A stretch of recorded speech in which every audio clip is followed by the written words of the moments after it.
Era baru dimulai. Sebuah langkah berani dari jantung Spanyol. Xabi Alonso resmi ditunjuk sebagai arsitek baru di ibu kota Spanyol. Sebuah nama besar, sebuah visi segar.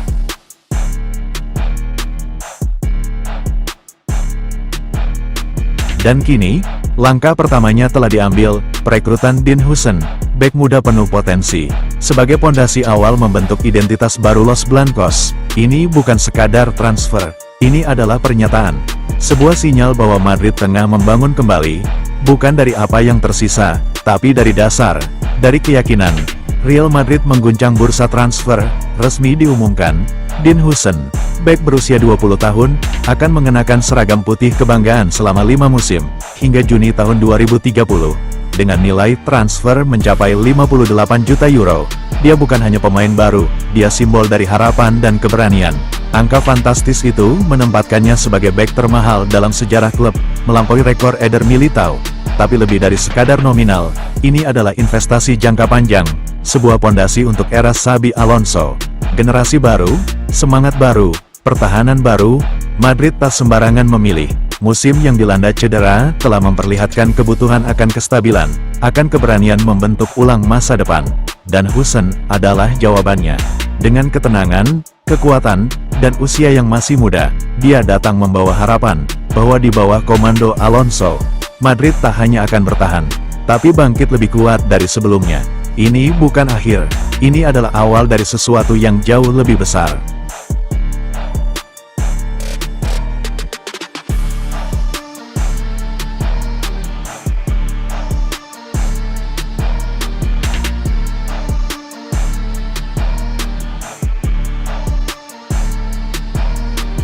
Musim panas ini, Santiago Bernabeu tidak hanya akan menjadi saksi transfer, tapi juga perpisahan. Bagi Xabi Alonso, legenda yang kini memegang kendali di kursi panas Madrid, ini adalah musim penuh pilihan berat, keputusan yang tak hanya menentukan taktik di lapangan, tapi juga nasib para pemain yang pernah jadi bagian dari kejayaan. Karena ini bukan sekadar tentang formasi atau strategi, ini tentang ikatan, tentang hubungan emosional antara seorang pelatih dengan anak-anak yang pernah ia percaya. Dan Alonso tahu, setiap keputusan besar akan meninggalkan jejak luka, tapi itulah harga dari ambisi, dari membangun dinasti baru di bawah panji Los Blancos. Di antara semua kisah yang mungkin berakhir, nama Rodrigo Gus menjadi salah satu yang paling memilukan. 3 tahun lalu, ia adalah pahlawan yang membangkitkan harapan Madrid melawan Manchester City. Sorotan dunia tertuju padanya.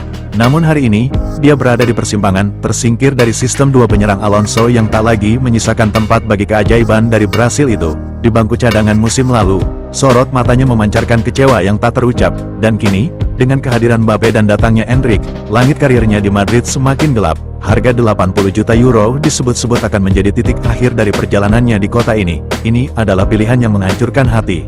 Tapi Alonso bukan di sini untuk menyenangkan semua orang, dia di sini untuk membangun era baru. Dan kadang, masa depan harus dibayar dengan kenangan. Dalam dunia sepak bola modern, sentimen adalah kemewahan. Dan hanya mereka yang berani mengorbankan kenyamanan yang akan menciptakan sejarah. Rodrigo mungkin akan pergi, tapi jejaknya akan tetap abadi. Dan Real Madrid, mereka terus melangkah, menuju era baru, dengan keberanian dan keyakinan sebagai kompasnya.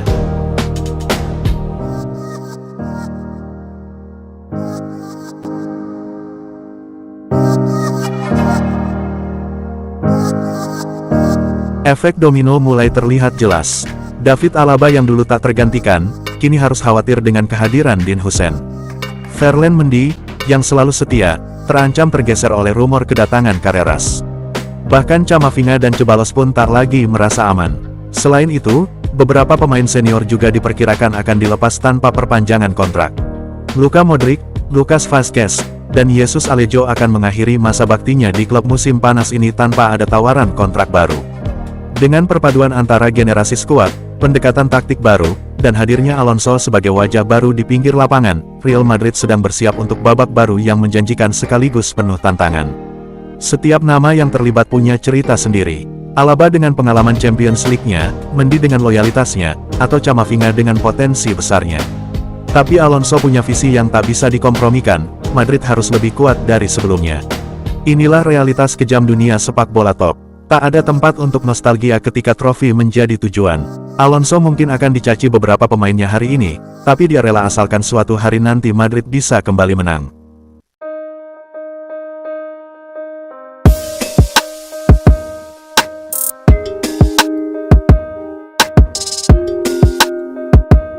Alonso membawa semangat baru, terlebih Real Madrid akan segera bersiap menghadapi Piala Dunia Antar Klub 2025. Selain pergantian pelatih, manajemen juga merancang aktivitas agresif di bursa transfer awal musim panas. Dalam jendela transfer yang dibuka antara 1 hingga tanggal 10 Juni, Los Blancos telah mendatangkan pemain baru. Selain Hussein, bek kanan Liverpool, Trent Alexander-Arnold sudah bergabung ke Real Madrid. Tantangan utama yang menanti Alonso adalah meracik sistem yang bisa menyeimbangkan permainan tim sekaligus mengakomodasi dua bintang utamanya musim depan, Kylian Mbappe dan Vinicius Junior. Kendati Mbappe dipandang sebagai pemain paling bersinar musim ini, kolaborasinya dengan Vinicius di lini depan Real Madrid masih belum sepenuhnya menyatu. Alonso, bagaimanapun, akan mencoba menyatukan keduanya sebagai duet di lini depan.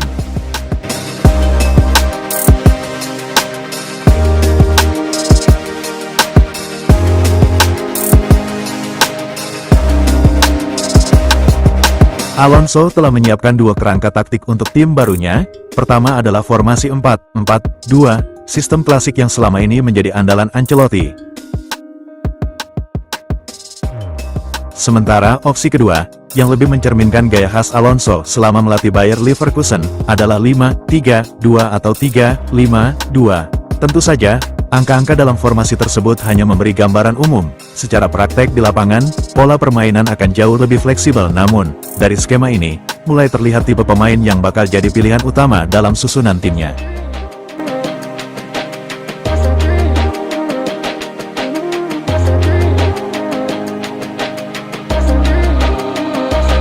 Nama-nama yang masuk radar bukan sembarangan. Mulai dari gelandang elit Premier League hingga bintang muda Serie A, Madrid sedang memantau sejumlah kandidat yang punya gaya main berbeda. Dilansir Madrid Universal, inilah 5 gelandang yang masuk radar Los Blancos. Sebelum cedera, Rodri dianggap sebagai kandidat ideal untuk memperkuat lini tengah Madrid. Gaya mainnya cocok dengan filosofi klub dan dia kabarnya tertarik kembali ke Spanyol. Statusnya sebagai pemegang Ballon d'Or membuatnya semakin menggoda. Namun, cedera ACL pada September tahun 2024 membuat situasinya rumit. Sudah 8 bulan sejak operasi, tapi dia belum kembali ke lapangan. Madrid berharap bisa melihat kondisinya di Piala Dunia Antar Klub mendatang.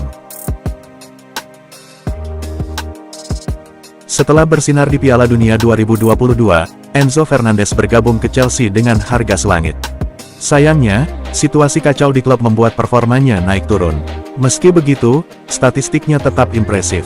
Namun, biaya transfernya tetap jadi penghalang utama. Chelsea tak akan melepasnya murah. Madrid harus siap mengeluarkan dana besar jika serius mengejarnya.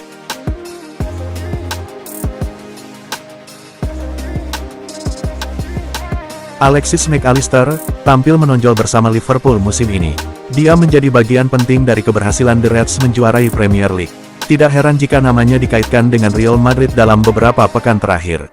Sama seperti Enzo, Mac Allister adalah pemain berkualitas dengan nilai pasar tinggi. Jika Real Madrid ingin membawanya ke Bernabeu, negosiasi bisa jadi sangat rumit.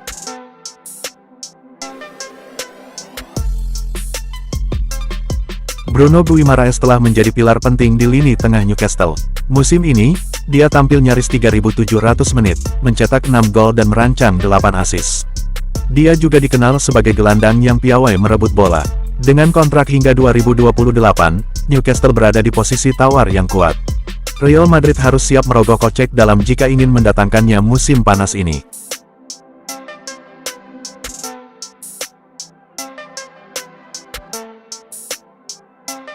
Nama Tijani Reijnders mencuat usai penampilan apiknya melawan Madrid di Liga Champions. Dia mencetak gol dan menunjukkan dominasi di lini tengah untuk AC Milan. Meski mungkin tak setenar beberapa kandidat lain, kualitasnya tak bisa diremehkan. Jika Real Madrid ingin opsi yang solid tanpa harus membayar mahal, Reijnders bisa jadi pilihan realistis. Namun, persaingan dari klub lain harus diantisipasi. Musim panas ini akan jadi ajang pembuktian untuk Xabi Alonso dan Real Madrid. Apakah mereka akan bertaruh besar untuk pemain mahal, atau mengambil opsi yang lebih efisien, tapi tetap solid?